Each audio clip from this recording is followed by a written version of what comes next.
বাংলাদেশের একটি বৃহত্তম জেলা ফরিদপুর। ফরিদপুর জেলা এবং ফরিদপুর জেলার আশেপাশে একটি নতুন খ্রিস্টান মিশনারি চক্র বের হয়েছে, যারা সুফিবাদ, লালনবাদ এগুলো চর্চার বিপরীতে, এগুলো চর্চার আড়ালে, এই সুফিবাদ, লালনবাদ, লালনগীত এগুলো চর্চার আড়ালে তারা মানুষদেরকে দলে দলে খ্রিস্টান বানাচ্ছেন।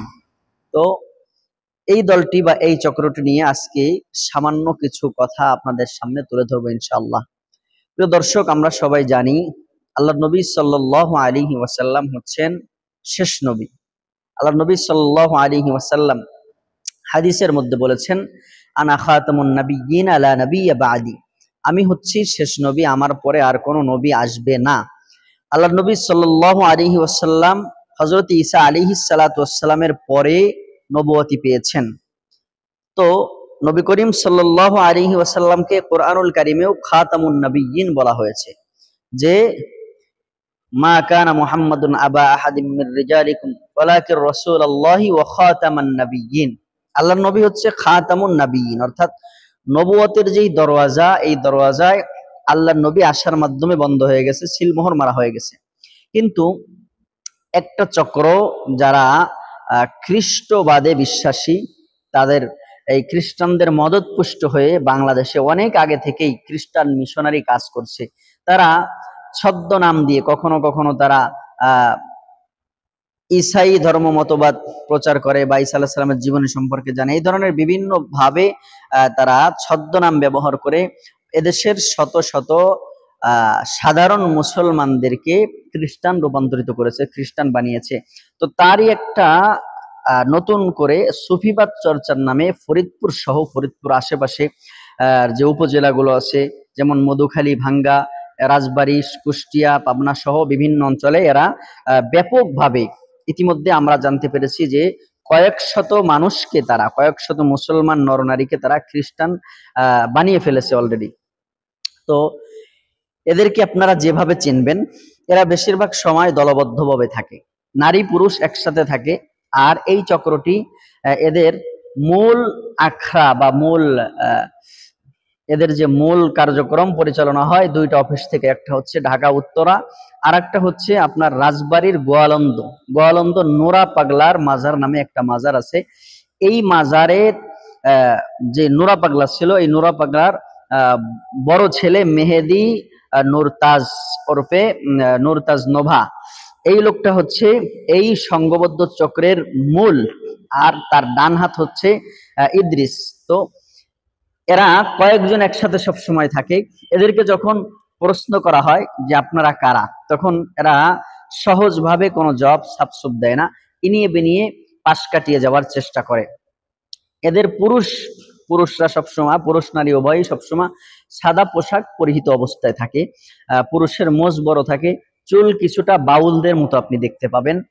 আর নারী যারা, তারা সাদা পোশাক, সাদা শাড়ি পরে থাকে। ইতিমধ্যে আমরা জানতে পেরেছি যে ফরিদপুরের কয়েকজন শিক্ষার্থী, ছোট ছোট শিক্ষার্থী, যারা তাদেরকে ভুলভাল বুঝিয়ে এভাবে তারা ঈসা আলাইহিস সালামের ধর্ম কথা বলে খ্রিস্টান বানিয়ে ফেলেছে। তো এদের থেকে আমাদের সকলের ঈমান আর আকীদাকে হেফাজত করতে হবে। তারা বিভিন্ন অঞ্চলে ঢোকে কি নাম করে জানেন? তারা ঢোকে হচ্ছে যে আমরা সুফিবাদ চর্চা করি। ভণ্ড পীরের আস্তানায় যেগুলো হয় আর কি, যে বলে যে আমরা মারিফাতের লোক, আমরা শরিয়াত বুঝি না, আমরা সুফিবাদ চর্চা করি। তো তারা এই জিনিসগুলা মাজারে মাজারে তাদের হচ্ছে আখড়া। বাংলাদেশের ফরিদপুর জেলার আপনার মধুখালী, এরপরে চর অঞ্চলগুলো, বিশেষ করে ফরিদপুরের চর অঞ্চলগুলা, এরপরে রাজবাড়ী সহ আরো কয়েক জায়গায় তাদের মাজার আছে। মূলত এই মাজারটা হচ্ছে তাদের একটা দাওয়াতি কাজ করার লেভেল, কিন্তু এর পিছনে তাদের যে ভয়ঙ্কর রূপ, সেটা হচ্ছে তারা সাধারণ মুসলমান যারা, তাদের ঈমান আকীদা ধ্বংস করার জন্য তারা উঠে পড়ে লেগেছে, এবং তারা বিভিন্ন প্রকারের টাকা পয়সা, আর্থিক সাহায্য সহযোগিতা করতেছে, যে তোমার যা কিছু লাগে সব আমরা দিব, তোমরা আমাদের দলে চলে আসো। তো তাদের প্ররোচনায় দেখা গেছে যে অনেকেই বাড়ি থেকে না বলে, অনেক ছোট ছোট বাচ্চা, অপ্রাপ্তবয়স্ক শিক্ষার্থী, তারাও এই দলে যোগ দিয়েছে। ইতিমধ্যে ফরিদপুরের কয়েকটা ছেলে মেয়ে যোগ দিছে, যার কারণে কোর্টে তাদের নামে মামলাও হয়েছে। তো দেখুন একটা মুসলিম দেশে কিভাবে খ্রিস্টান মিশনারি এতটা সরবভাবে কাজ করতেছে। এজন্য আপনাদের সজাগ থাকতে হবে যে আমাদের ঈমান জানি এভাবে আমরা বিক্রি করে না দিই ইনশাআল্লাহ। এই সংঘবদ্ধ চক্রের থেকে আমরা হেফাজত থাকবো সবসময়। আর যদি কখনো দেখি যে একসাথে নারী পুরুষ সাদা কাপড় পরিহিত, এভাবে যাদের পুরুষের বড় বড় মোষ এবং বাউলের মতো চুল, এভাবে যদি তারা যদি আসে, এসে যদি বলে যে আমরা সুফিবাদ চর্চা করি বা গান আসর বসাতে চাই, তাহলে এদেরকে কখনো আপনারা এলাকায় স্থান দিবেন না। কারণ এরা হচ্ছে ওই সংঘবদ্ধ চক্রটি, আর এরা মানুষকে ভুলভাল বুঝিয়ে খ্রিস্টান বানিয়ে ফেলে এবং বিভিন্ন প্রকারের তারা প্রলোভন দেয়। এজন্য আপনারা কখনো এই প্রলোভনে আপনারা পা দিবেন না। আপনাদের ঈমান আকীদাকে ঠিক রাখুন, ইনশাআল্লাহ আমরাই হচ্ছি সেই জামাত, যে শেষ নবীর উম্মত। আমরা সর্বপ্রথম জান্নাতে আমরাই যাব, কিন্তু ওরা যতই ভুল বুঝাক।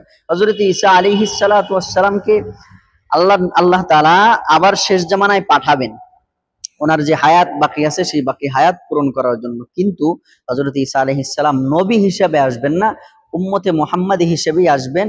অর্থাৎ উম্মতে মুহাম্মাদী বলতে উম্মতে মুহাম্মাদের ধর্ম প্রচারক হিসেবে ঈসা আলাইহিস সালাম দুনিয়ায় আসবেন।